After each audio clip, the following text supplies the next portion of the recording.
महादेव के भरे दरबार में श्रद्धालुओं का भीड़ लगा है। उसी समय एक भक्त अपने भोले बाबा से आराधना करता है और बोलता है,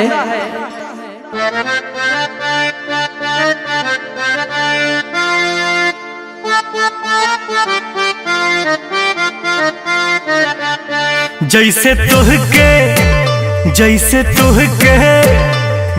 तुहके चाहेली पार्वती, कौनो पगली के हमरो फेर बनमती। जैसे तुहके ए बाबा तुहके चाहेली पार्वती, कौनो पगली के हमरो फेर बनमती। जैसे तुहके ए बाबा तुहके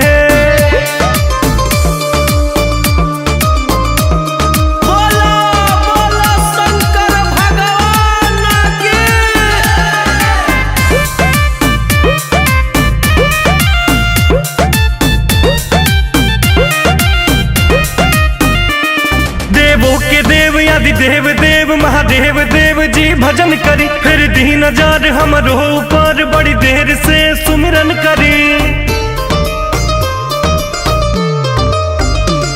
परिला राउर पानिया ए भोले बाबा, लोभर मिली कोरिया ए भोले बाबा।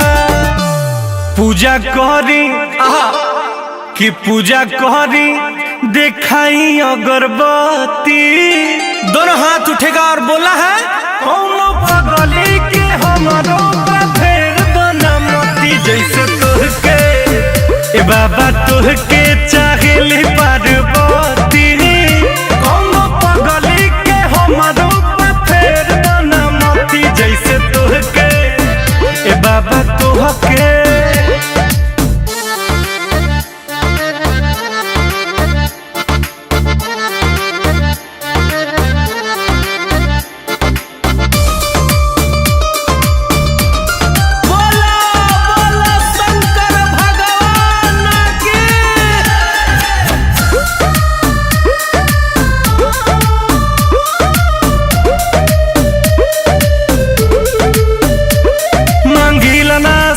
चनी मांगिला नाही महल जी, फेरी हाथ हमरा माथ पायत ने कदी ही कहल जी। की ताना सभे मारे ना रगीला कलेस में, कमी कौन बाटे जी सूरज रितेश में।